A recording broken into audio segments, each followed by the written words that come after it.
Добар ден, почитувани. Добро дојдовте во емисијата Во потрага по вредностите. Во денешната емисија ќе имаме тема како наслов Животот како вредност. Воведот ќе го даде нашиот колега Душко Кралевски. Многумина ќе се согласат дека животот е најголемиот дар што ни е даден од Создателот. Но, како ние луѓето се однесуваме кон таа скъпоценност? Ако е дар, зошто не му се радуваме? А ако е предизвик, зошто не го прифаќаме? Ако е игра, зошто не ја играме?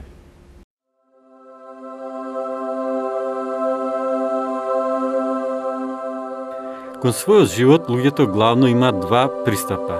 Првиот е јади, пи, уживај додека можеш и многу не му ја мисли. А вториот, животот е како книга полна со поуки кои треба да ги научиме, за да можеме вистински да живееме. Една од најважните лекции е да го почитуваме самиот живот како нешто свето. Сечи живот е како една голема книга во која секојдневно секој од нас испишува нова страница. Вредни се украсените корици, вредна е хартијата на страниците, но во крајна линија книгата вреди онолку колку што сме успеале да внесеме вистински вредности во неја. Како дете, многу посакував да бидам главен јунак на некоја книга или филм, но сметав дека мојот живот е премногу обичен и здодевен за да биде инспирација за такво нешто. Затоа прибегнував кон разни фантазии кои тогаш за мене беа далеку поинтересни и имаа поголема вредност од обичниот здодевен ученички живот што го живеев. Се разбира, грешев наивно детски, зашто по правило животот треба да се живее свесно овде и сега. Секој отклонување со бегство во минатото или фантазирање за иднината е неразумно трошење на животот. Но има нешто што верувам дека секој од нас го искусил.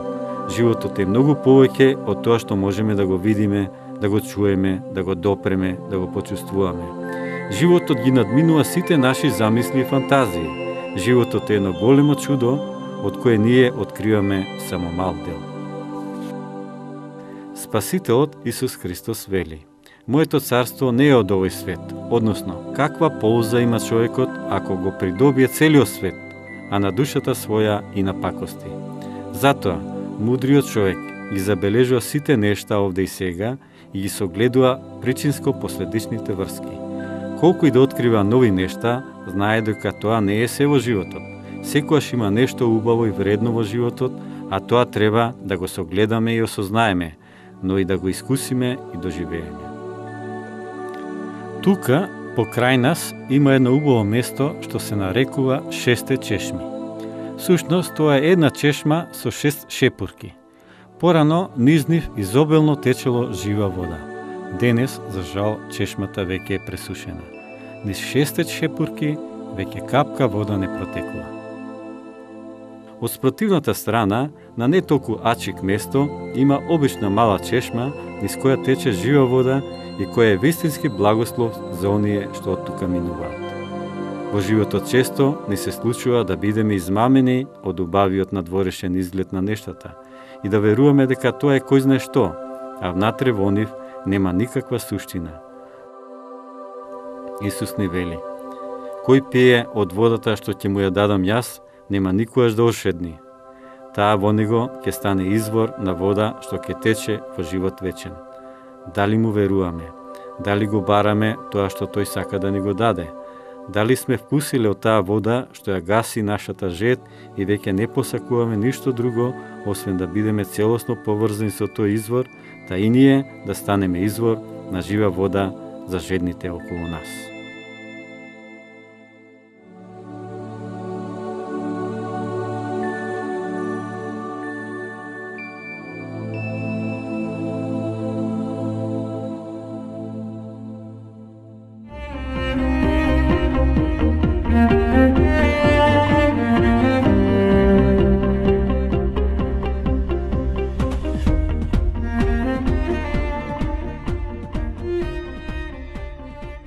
А сега, драги гледачи, предлагам да погледнеме и слушнеме што мислат нашите граѓани на оваа тема.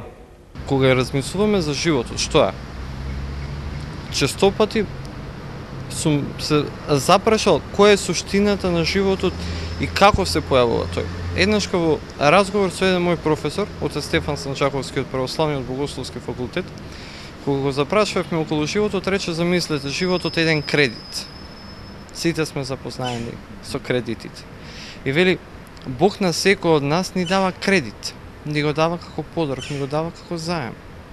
И вели, секој од нас со својот живот треба да го отплати тој кредит и да заработи, за да покаже дека е вреден и достоен за тој кредит, односно дека е вреден и достоен за тој дар. Како и да е, за сите нас, гледајќи од страна на христијанството или од страна на биологијата. Животот пред се е дар. Никој не го добива животот бидејќи го заслужува, а никој не раѓа живот бидејќи може да направи, дури и погрешното сваќање дека половото, секое полово општење може да роди дете, не е така. Самите знаеме дека и самиот полов факт, доколку од Бога не е благословен, или веќе ако гледаме од атеистичка гледна точка, доколку биологијата, природата не направи нешто, нема да се роди дете. Така да животот пред се, како нешто е дар од Бога. А секој дар има вредност, а вредноста на дарот пред се зависи од првата и вистинската вредност, односно колку се стремиме кон Бога. Бидејќи veritas vos liberavit, кажа латините, и вистината на вистина ќе не ослободи. А единствената вистина која ослободува од се, знаеме која е. Животот го сметам за врвна вредност. Нешто кое што треба да се негува, да се одржува, да се развива, да се поттикнува и да се штити. Самиот живот како вредност би можело да се каже дека е една општа вредност која што во себе ги има сите останати вредности кои што ни се дадени. Животот како вредност, според мене, е мисија, дадена шанса, можност да се направи некое дело во овој тука свет во кој што се наоѓаме, кој што ќе има влијание врз целото општество, врз сите луѓе и кој што ќе остави една длабока трага. Животот како вредност секој сам си го креира. Колку повеќе правите добри дела, правите луѓето да се стрекни како вас, мислам дека животот ќе ви биде многу повреден. Но сепак, дали животот ни е вреден или не, се одлучуваме самите ние во однос на нашите постапки. И за животот, да ви кажам искрено, како вредност, ништо, животот стана како $1. Ни $1 не вреди, може би помалку и од $1, бидејќи ве гледаме што се случува, ете ќе го спомнам и абортусот, каде што се зачнува еден нов живот, а сите слушаме денеска колку многу абортуси има и тоа значи како еден нов град кој што требало да се роди просто исчезнува.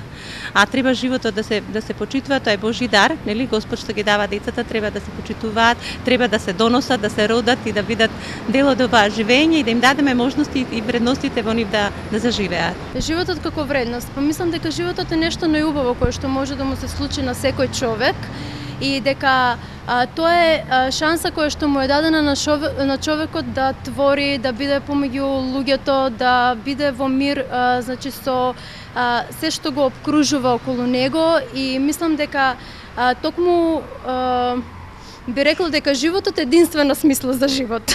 Така.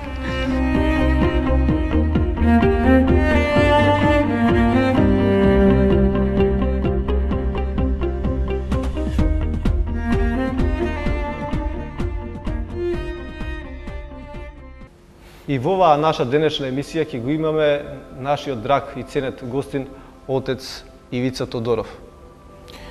Добар ден. Отец, ви посакуваме добре дојде. Благодарам на поканата. Сакаме да поразговараме на оваа прекрасна тема. Темата ја стучнавте, животот како вредност. Што мислите вие првенствено за животот како вредност? Што најпрвен ви доаѓа вака како мисла? Па, кога се говори за животот, може да се говори за животот како вредност, но и за животот како феномен, за животот како мистерија, за животот како проблем, за животот како суштинско прашање на секој човек кој го живее својот живот во овој свет и така натаму. Навистина, оваа тема е крајно комплексна и добро е што влегувате во оваа тема со животот како вредност. Всушност, да се извлече тој момент што е тоа што животот ни го дарува на нас кои го живееме. И што е тоа што животот нам ни овозможува, а тоа е да бидеме свесни дека сме. Навистина, ако мене ме прашате во тој контекст како јас го доживувам тој момент животот како вредност, за мене животот ја има единствено вредноста ако се живее подарениот живот, даруваниот живот, затоа што ние животот не го извираме сами од себе. Ние не сме оние кои сами го креираме животот, туку нас животот ни е дарен. Така во христијанството исповедаме дека ние животот го добиваме од Творецот, од Бог. Значи Бог ни подарил живот, Бог ни подарил постоење. И сега тоа постоење вистинска вредност има доколку го разбереме. Значи Бог ни дал една суштинска задача да го разбереме постоењето, значи да станеме свесни за постоењето. Значи ние имаме дар да постоиме, но во тој дар на постоење Бог бара од нас да станеме свесни за своето постоење, да го осмислиме своето постоење, да му дадеме смисла, според тоа како тој не води и не осмислува и му дава вредност на нашето постоење. И значи, кога ќе станеме свесни за своето постоење, кога ќе го на еден начин овистиниме, осмислиме своето постоење, тогаш ние на вистински начин, на еден начин доживуваме и што значи животот во неговата полнота, не само во овој свет, туку, како што би рекле ние христијаните, во сите димензии на постоењето, всушност и во вечноста. Затоа што ние кога говориме за животот како феномен, како мистерија, како вредност, ние животот не можеме само да го затвориме во рамките на оваа планета Земја. Добро, ние најповеќе се очуваме со проблемот на животот во оваа планета Земја и се разбира со тоа што ние сме живи и го живееме животот, но сепак нашиот Творец како извор на животот, оној што е дарател на животот, животот го подарил и животот постои во сите димензии на постоењето. И сега кога човекот ќе го прифати животот како вредност, ако животот му е вреден, тоа е клучниот момент. Затоа што многумина на еден начин не го прифаќаат животот како вредност, туку го прифаќаат животот како некаква даденост која треба да изживеат онака како по некаква казна во овој ваков свет, и тие нит го осмислуваат својот живот, нит го освестуваат својот живот, нит својот живот го исполнуваат со живот, односно со вечност. Тоа значи многу е битно животот да се разбере како вредност и баш ми се допаѓа тоа што еве оваа тема на втората емисија во потрага по вредностите баш така и сте насловиле животот како вредност, затоа што тоа е клучно прашање на современиот човек. Затоа што денеска човекот, современиот човек, најповеќе се соочува со животот како проблем, како искушение, а не како вредност. Многумина бегаат од животот, многумина се плашат од животот. Дали е возможно да се живее животот, како што вие велите, без вера, без Бога, без таква, да кажеме, мисла во себе самите? Дали е возможно да се осмисли животот со отсуство од Бога? Животот како даденост, значи секој од нас, никој не напишал молба до Творецот за нашето биолошко постоење. Значи, нашето биолошко постоење е плод од Творецот, благослов од Творецот и избор на нашите родители. Значи, ние биолошкото постоење, кога зборуваме за нас, луѓето, за човештвото, значи, ние своето биолошко постоење го добиваме како дар. Просто ние не учествуваме во формирањето на нашето биолошко постоење. И сега многумина го прифаќаат своето биолошко постоење, значи го прифаќаат како даденост и ништо повеќе не прават. Значи просто се прифаќаат како биологија. Значи, тоа е рамно на животни, така па тој начин на екзистенција е рамен на екзистенцијата на животинскиот свет. Да. Значи спиење, борба за опстанок, размножување, храна и така натаму, некаков дом, тоа е тоа. И тоа е прифаќањето на животот како даденост. Просто го прифаќаш животот, го живееш животот како даденост, се бориш да го одржиш животот, но не се бориш да го одржиш духовниот живот, односно своето постоење како личност, туку своето биолошко постоење. Со храна, со напитоци, со со одмори, така натаму, со дом, со сите нешта кои се потребни за овозможување еден на нормален, непречен биолошки развој. Но ние луѓето навистина не би биле луѓе ако нашето постоење, нашиот живот го прифатиме само на ниво на даденост. Значи, во еден момент секој од нас во овој свет доживува процес на духовно будење, односно на будење на неговата личност. Значи, се буди духовното во нас, односно нашиот духовен идентитет. Значи, ние стануваме свесни, односно стекнуваме сознание дека освен биологијата, освен телото, ние сме и нешто друго што е над телото. Сега многу на тоа го нарекува душа, собство, како сакате, има разли термини кои на еден начин го објаснуваат тоа.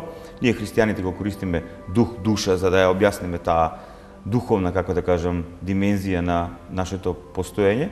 Значи, во еден момент, човек кој ќе доживее духовно будење, тогаш тој, како што реков, се доживува себе си не само како биологија, и животот не го доживува само како даденост, веќе го доживува како задача. Значи, на еден начин, тука започнува таа личност, односно со таков пристап кон животот, да мисли за животот, односно да го истражува животот на сите негови нивоа, и на биолошко, и на душевно, и на духовно ниво. И тогаш почнува таа философија, всушност мудрост, ова љубов за мудрост, значи мудроста, љубов за вистината, да се открие зошто и како е тоа што сме, зошто сме и така натаму и така натаму.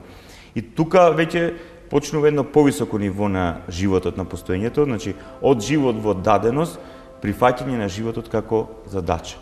Значи ние разбираме дека нашето постоење во овој свет не е некаква случајност или некаква абсурдност или безсмисленост, даденост од некаква слепа еволуција, туку разбираме дека во нашето формирање и на биолошки план, и на душевен план, и на духовен план, учествува едно крајно мудро, интелигентно битие, вечно битие, кое ние го нарекуваме Бог.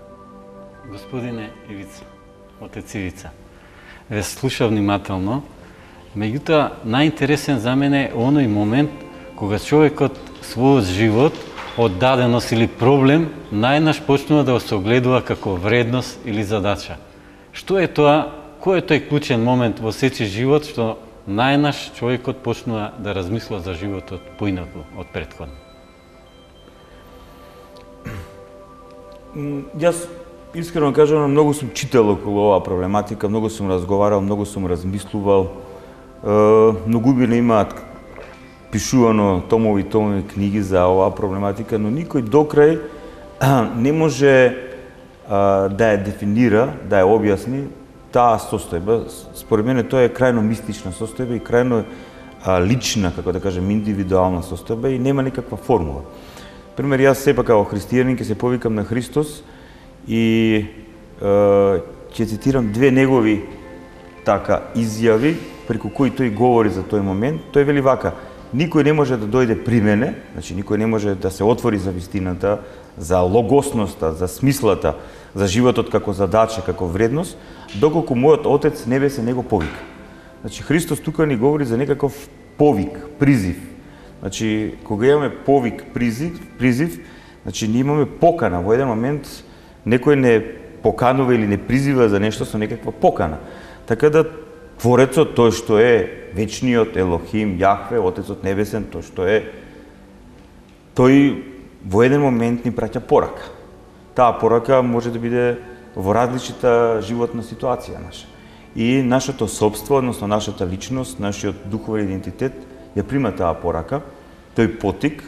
Отците на црквата велат дека таа порака е делувањето на Духот Божји, односно таа љубов Божја која не потикнува однатре, која на еден начин почнува да не зоврива, баш буквално да не зоврива на душевен, духовен, ментален план и буквално и навистина тоа и така се чувствува многумина од луѓето што го доживуваат тоа будење, особено зачнувањето на тоа будење, доживуваат некаков ментален вриеж во нивниот ум.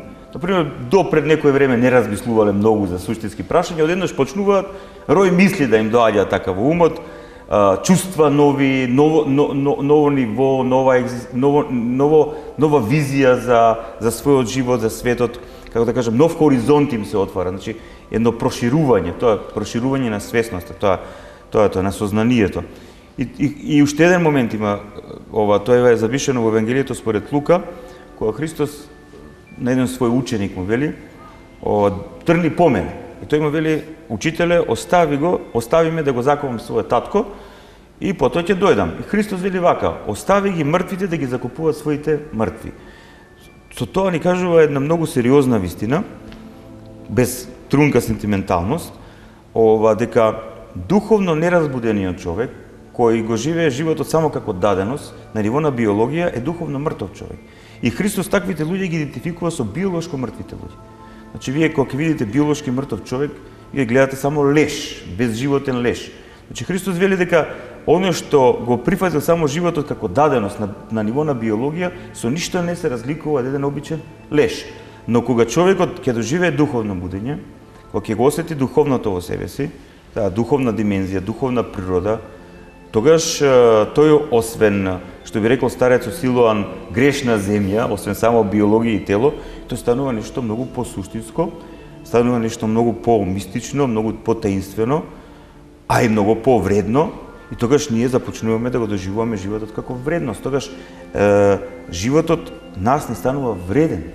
Дали тој премин е исто учено страдањето, нели, како што мајката за да го роди детето мора да помине низ некои породилни болки, дали најчесто и низ страдање влегуваме во духовното раѓање?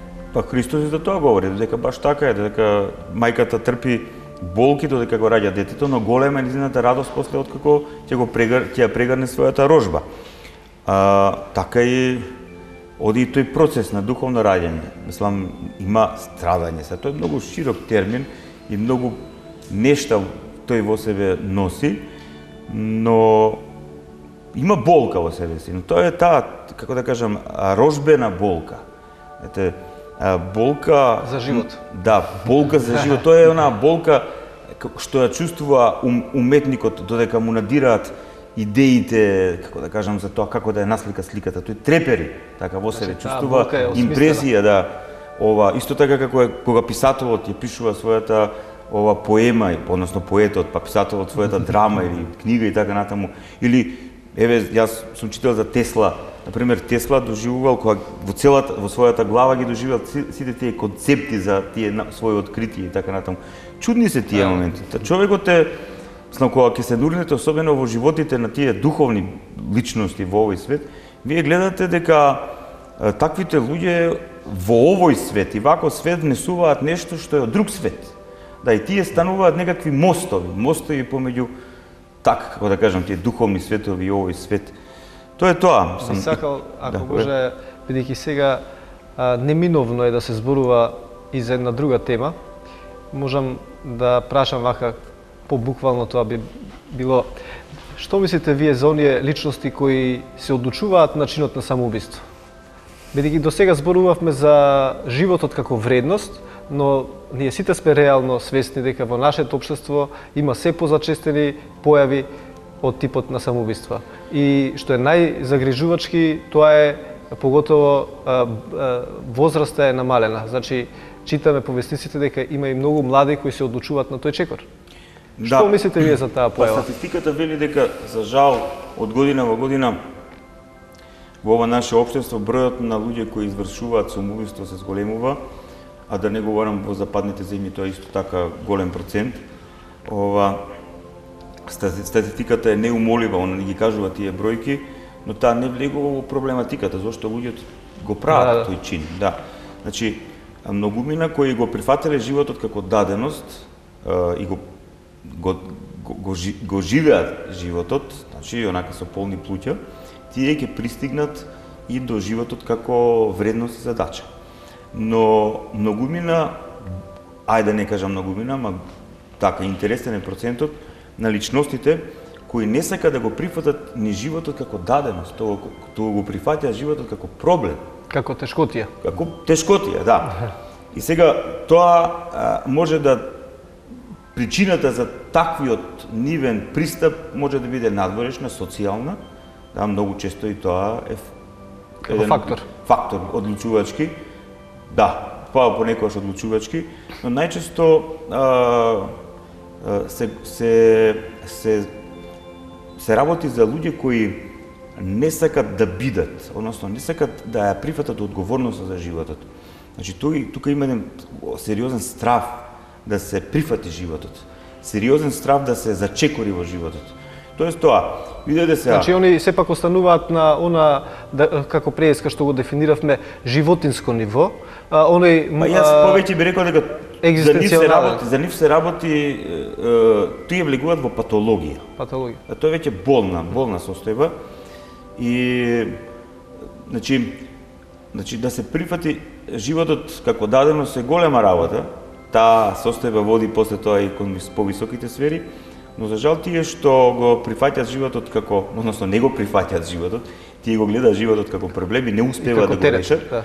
Да. И многу често, многу нешта се тука во игра и според моето искуство, според сето тоа што јас сум го истражувал, не можам да кажам дека се исти причините за суицидност, односно за самоубиство, но во еден момент одлучувачкиот фактор е тоа да не може да се реши проблемот на животот и личноста се предава. Значи, буквално се предава, ги дига рацете, ама ги дига рацете во однос на себе. Да, и подига рацете во однос на себе и си го одзема животот како даденост, животот како дар, мислејќи дека на тој начин ќе го заврши своето постоење и својот проблем на постоењето, но за жал, како што ни се открива во Светото писмо, на биолошки план тоа се случува, на духовен план за жал не. Според црквата, каков став се завзема за оние личности кои го направиле тој чин? Дали црквата може да ги споменува во нивните молитви? Значи, вака сега, прво, јас не сакам юридички да ги гледаме работите правно, сега црквата да ја доживаме како некаква правна институција која ќе им суди на луѓето и така натаму, далеко од тоа. Значи, единствениот оној кој суди, во вистинска смисла на зборот, е самиот Творец. Затоа што на крај на крајвите тој го дал животот. Да, но има личности кои доаѓаат во црква и ете некој нивни близок си го одземал сопствениот живот и они не знаат. Според праксата на црквата, луѓе кои свесно, со свесна намера, бегајќи од животот, предавајќи се од животот, или од тоа го направиле од некои идеолошки, филозофски, како да кажам, проблематични, патолошки причини, ако на тој начин си го одзеле животот, значи тие со тоа покажале дека не веруваат во Бог. Значи они се откажале од Бог, они се откажале од изворот на животот, се откажале од животот во себе си. Така да во тој контекст црквата не ги спомнува, значи не си спомнува за нив, но сега лично во своите молитви секој може да се спомне за било кога, тоа е друга работа. И тоа е тоа, а сега како Творецот реагира и како он просудува и суди, тоа е негова работа. На крај на крајвите ние луѓето сме крајно, како да ви кажам, крајно малку ја познаваме вистината на животот и вредноста на животот во однос на оно што е изворот на животот и што е цел на нашиот живот, Бог, тој што е, и затоа многу често оставаме на него. Јас би сакал малку од поинаков аспект ова да погледаме. Еднаш Исус вели, оној што ќе го положи својот живот за мене, ќе го добие назад, а оној кој ќе сака да го сочува, ќе го изгуби. На некој начин се бара од човекот жртва. Меѓутоа жртва свесна за некоја повисока вредност, односно за Бог. Така што овие луѓе што понекогаш запаѓаат во такво отчаяние, може тој момент на очај најнож да ги отвори и за божественото, за духовното. Треба да внимаваме дека и таков момент може да се случи, меѓутоа ете кај некои се случува луѓе што доаѓаат во таков момент на очај да се отворат за Бог, а кај другите токму спротивното. Тоа е навистина така, јас сум согласен и согласни се сите оние кои истражуваат оваа проблематика. Навистина многумина доаѓајќи до дното, паѓајќи во крајен очај, стануваат свесни за повисоките сфери на постоењето. Најдобар пример за тоа ни е легендарниот пример Достоевски. Самиот тој доаѓајќи до дното, одеднаш како дното да го изфрла нагоре во повисоките сфери на животот, така да он на тој начин го доаѓа до Христос, доаѓа до верата, доаѓа преку страдањето, преку крајниот очај, преку злото, доаѓа до доброто. Тоа им се случува на многумина луѓе во овој свет, да преку темната страна, значи одеднаш кога ќе се до тој степен исполнат со темната страна, кога ќе почне да се гушат од темната страна, кога темната страна ќе почне да ги гуши, ама тие имаат, сега тука е целиот момент, тие имаат желба за живот, тие се борци и во името на животот тие се отвараат за изворот на животот во тој момент. И тогаш буквално како катапулт од една крајност во друга крајност. Има многу такви примери и таквите примери па во духовниот живот се онака, како да ви кажам, луѓе кои најповеќе достигнале во духовност. Еве еден, се исто тоа е легендарен пример за апостол Павле, он бил еден од оние кои ја гонеле црквата Христова, ги гонеле учениците на Месијата и така натаму, се до средбата негова со Месијата, со Христос, на неговиот пат кон Дамаск и така натаму. И тогаш тој човек кој ги гонел учениците на Месијата станува еден од најголемите ученици на Месијата, еден проводник на Христовата вистина. Значи, тоа е тоа. Значи, многу е битно во духовниот живот, е многу битно таа желба за живот. Желба за живот, пошто животот дава енергија. Да колку повеќе се отварате за животот, толку повеќе животот ви дарува. И оно што го спомнавте вие предмалку, цитирајќи го Христос, кој ќе изгуби душата за мене, ќе добие. Значи, ние во овој живот се соочуваме со едно нешто кое е внатре во нашите духовни простори, духовно, душевно, ментални, а тоа е нашето его. Тоа е нашата лажна представа за самите себе си. Нашиот тивок убиец, всушност, а отците на црквата би рекле тоа е демонот во нас или вратата на демонот во нас, егото. И егото всушност ни дава секојаш лажна вредност. Егото наше ни дава лажна представа за тоа што е животот, како треба да го одржуваме животот и така. Значи, секојаш не тера во себичност и не става во состојба на егоцентризам. Значи, себецентризам. Не насочува кон себе, ама не кон вистинскиот себе, кон лажниот. Тоа е многу интересна работа, мислам, кој го истражувал тоа. Значи, егото те насочува кон лажното јас. И тоа лажно јас го сподари во твојот живот и ти мислиш додека не се разбудиш и станеш свесен за своето лажно јас, дека ти на вистински начин го вреднуваш животот, а чувствуваш, осознаваш дека животот ти се претвара во трагедија, во хаос. Значи, ти не си полезан ни за себе, ни за другите. Значи, ти имаш свесност за повисока вредност. Да, ако ќе доживее човек духовно будење, една од клучните битки во процесот на духовно будење или преумување или метаноја, покајање и така натаму е битка со нашето лажно јас, со нашето его. Пошто нашето его е трон на кој седи нашата себичност, нашата гордост, нашата завидливост, нашата желба за властување, за деструкција и така натаму и така натаму. И сега кога на еден начин ние ќе го расплатиме тронот на нашиот тивок убиец и кога ќе му објавиме војна, тогаш ние од себецентричност, односно од насоченост кон лажното јас, кон лажниот идентитет, почнуваме да се насочуваме кон изворот на животот, кон Бог. И тогаш од почеток можеби не ни е баш многу јасно таа. Значи сепак пресуден е моментот на онаа покана која ќе биде прифатена од некоја си одредена личност, да речеме да отповика на она духовното кое што се случува можеби на секој свој сопствен, субјективен или уникатен начин. Бидејќи вака внимателно ве слушав и ете постојат едни такви личности кои најверојатно константно ја одбиваат таа покана и доаѓаат до една кулминација, во една безизлезност, која што ги наведува, можеби да кажам, и на еден порадикален начин за да ја прифатат таа покана. Предпоставам, би доживеале премногу болки од самите себе си, од своето собствено его. Па, за жал, тоа е и така некако, мислам, тоа така оди формулата. Тој што не повикува за живот, од почеток не повикува со љубов, во милина. Но понатаму, кога ние се повеќе одиме кон тоа да го уништуваме дарениот од Бога живот, тогаш самиот Творец, самиот живот, за да го заштити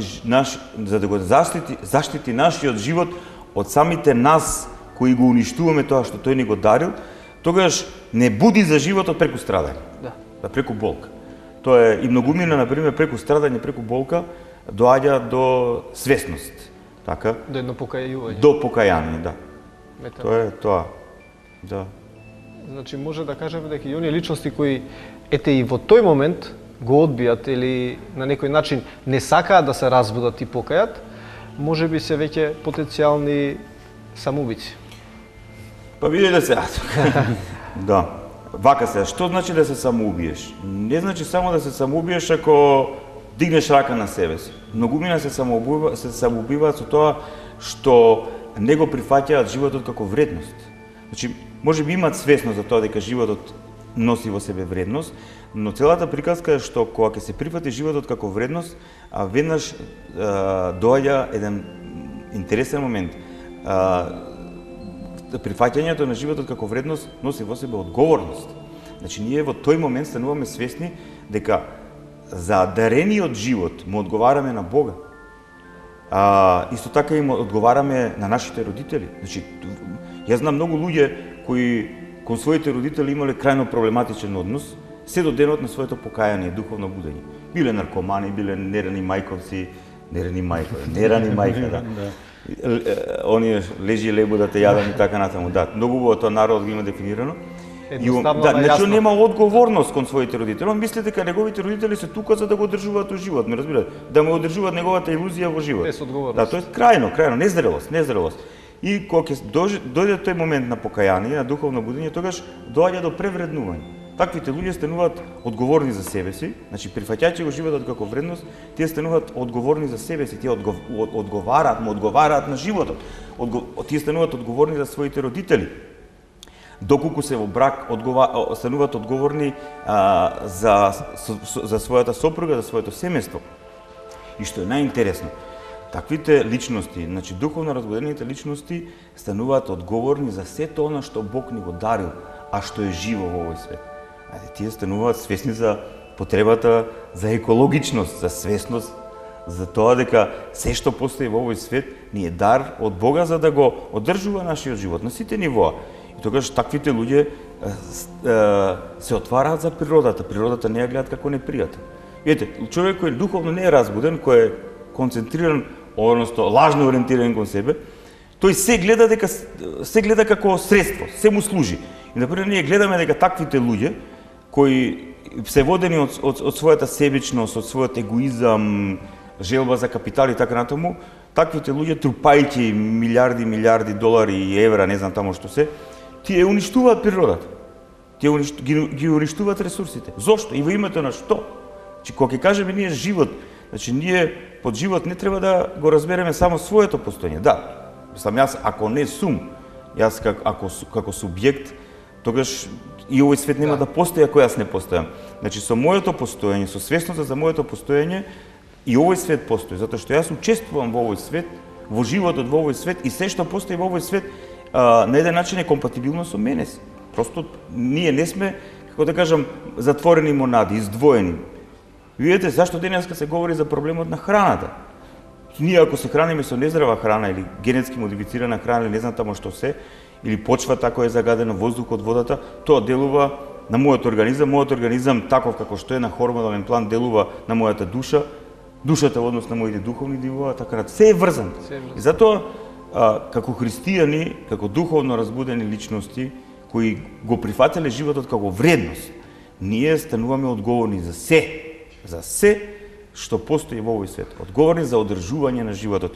И не случајно на самиот почеток во прва книга Мосејава, Бог му вели на Адама, на првосоздадениот човек, да го обработува рајот и да го чува.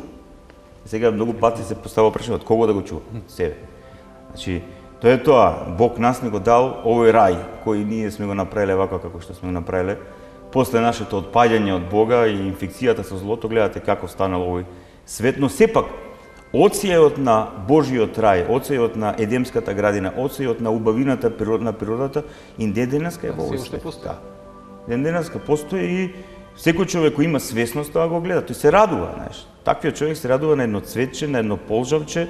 Да, денеска баш во црква ми приоѓа еден мој пријател, многу интересен како ликва, како човек, вика, оче, вчера не сакајќи, со мотиката удрив едно штурче и денеска чувствувам грижена совест за тоа. Значи, немаме кој е осет. Човекот нема никакво образование, тоа не е битно. Битен е осетот, отвореноста за животот како вредност и за животот како одговорност, за животот како пат, како задача и така натаму. И тој учествува, има заедништво со тоа штурче. Да. Ако животот е едно училиште, кои не се учителите во животот? Посебно за оние што веруваат, односно за нас, христијаните. Кои се вистинските учители? Па, во Евангелието според Матеј, Христос, таму се запишани всушност овие зборови, негови, он вели вака, немојте да имате други учители освен мене. Да, тоа е многу интересно. И сега, кога го читаме тоа, викам, чеке малце сега, што е работа, не. Сега, тука се, зашто се Христос да не е љубоморен и така натаму. Да, човек кој не ги познава работите, му доаѓа таква нека. Како тоа да немаме други учители освен Христос? Но ние кога ќе разбереме кој е Христос, дека Христос е Логосот Божи, оној преку кого и за кого е создадено се ова што постои. Значи, нашиот Отец Небесен, тој што е вечниот преку својот Син, преку својот Логос, создал се што постои во сите димензии на постоењето. И кога тоа го создавал преку својот Син, преку својот Логос, Логосот на се што постои му дава смисла.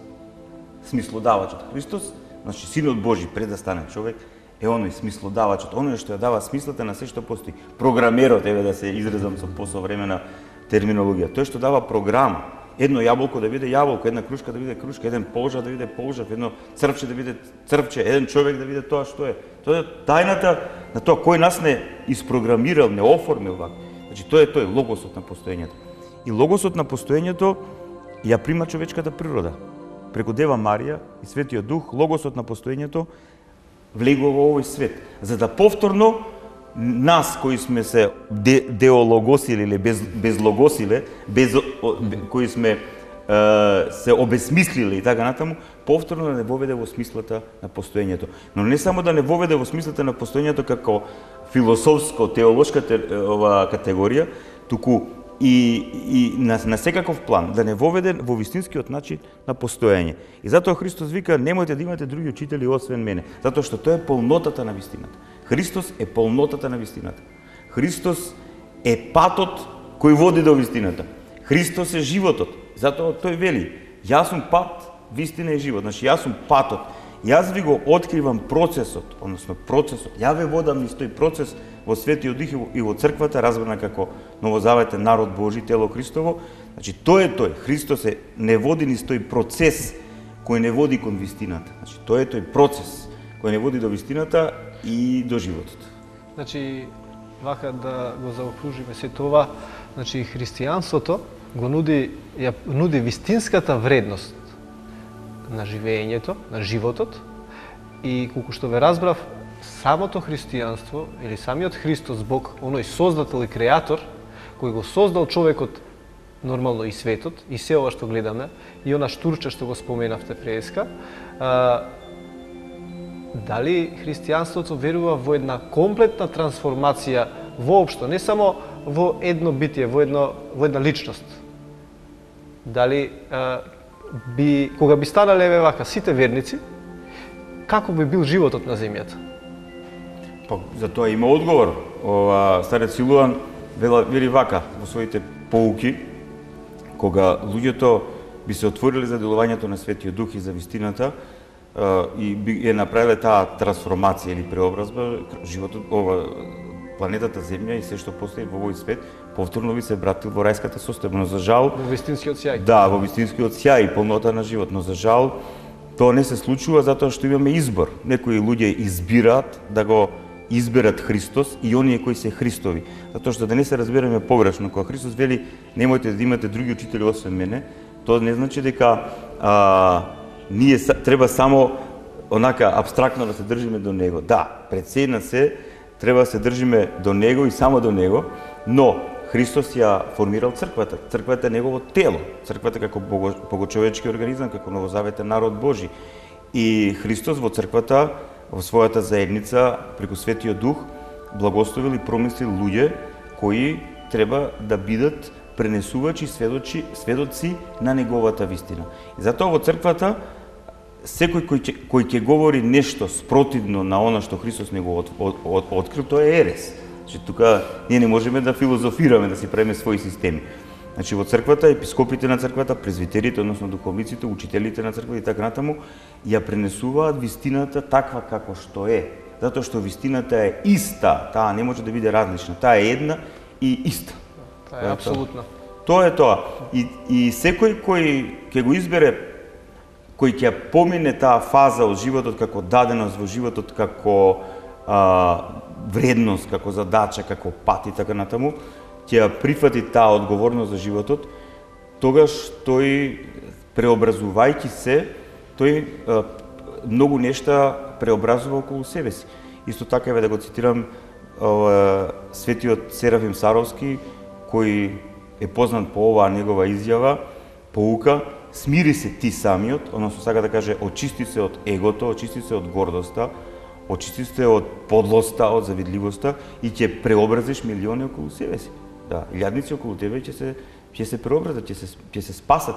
Затоа што на овој свет им се потребни луѓе кои го познаваат патот, односно кои знаат на вистински начин во силата на Светиот Дух да го посведочат Христос како пат, како врата. И не случајно Христос вика: јас сум вратата. Ќе излезеш, ќе влезеш. Да, излегуваш од една состојба, влегуваш во друга состојба. Тоа е тоа. И тоа преобразување сега се случува кај секој индивидуално, но на крајот на овој свет, затоа што Христос ни открил дека овој свет вака како што ќе има свој крај, кога ќе дојде апостасијата, кога веќе ќе нема луѓе кои сакаат да го прифатат животот како вредност, тогаш ќе настапи второто Христово доаѓање и овој свет ќе доживее суд. Тие што го прифатиле животот како вредност и животот како светост и животот како полнота, како вечност, тие ќе влезат во таа вечност на постоење. Оние што не се отвориле за тоа, нема да влезат во таа состојба и тогаш ќе настапи сеопфатното преобразување. Ново небо и нова земја. И секоја солза ќе биде тргната од очите човечки. Тогаш ќе настапи во полнота она што Христос ни го ветува, тоа е Царството Божјо, Божјото владење. Всушност тоа е животот во полнота. Тогаш ние ќе го живееме животот таков како што Бог го промислил за нас.